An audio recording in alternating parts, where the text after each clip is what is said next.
ಪ್ರಜೆಗಳಾದ ನಾವು ಭಾರತವನ್ನು ಸಾರ್ವಭೌಮ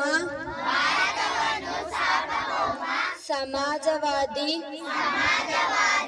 ಜಾತ್ಯತೀತ ಪ್ರಜಾಸತ್ತಾತ್ಮಕ ಗಣರಾಜ್ಯವನ್ನಾಗಿ ರೂಪಿಸುವುದಕ್ಕಾಗಿ ಭಾರತದ ಎಲ್ಲ ಪ್ರಜೆಗಳಿಗೆ ಸಾಮಾಜಿಕ ಆರ್ಥಿಕ ಮತ್ತು ರಾಜಕೀಯ ನ್ಯಾಯವನ್ನು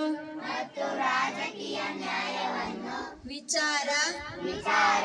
ಅಭಿವ್ಯಕ್ತಿ ನಂಬಿಕೆ ಧರ್ಮ ಮತ್ತು ಉಪಾಸನೆಯ ಸ್ವಾತಂತ್ರ್ಯವನ್ನು ಸ್ಥಾನಮಾನ ಮತ್ತು ಅವಕಾಶಗಳ ಸಮತೆಯನ್ನು ದೊರೆಯುವಂತೆ ಮಾಡುವುದಕ್ಕಾಗಿ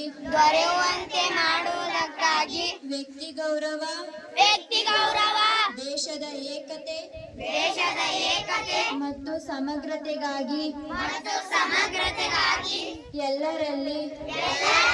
ಭ್ರಾತೃತ್ವ ಭಾವನೆಯನ್ನು ಮೂಡಿಸುವುದಕ್ಕಾಗಿ ದೃಢ ಸಂಕಲ್ಪ ಮಾಡಿ ನಮ್ಮ ಸಂವಿಧಾನ ಸಭೆಯಲ್ಲಿ ಈ ಸಂವಿಧಾನವನ್ನು ನಮಗೆ ನಾವೇ ಅರ್ಪಿಸಿಕೊಂಡು ಅಂಗೀಕರಿಸಿ ಶಾಸನವಾಗಿ ವಿಧಿಸಿಕೊಂಡಿದ್ದೇವೆ.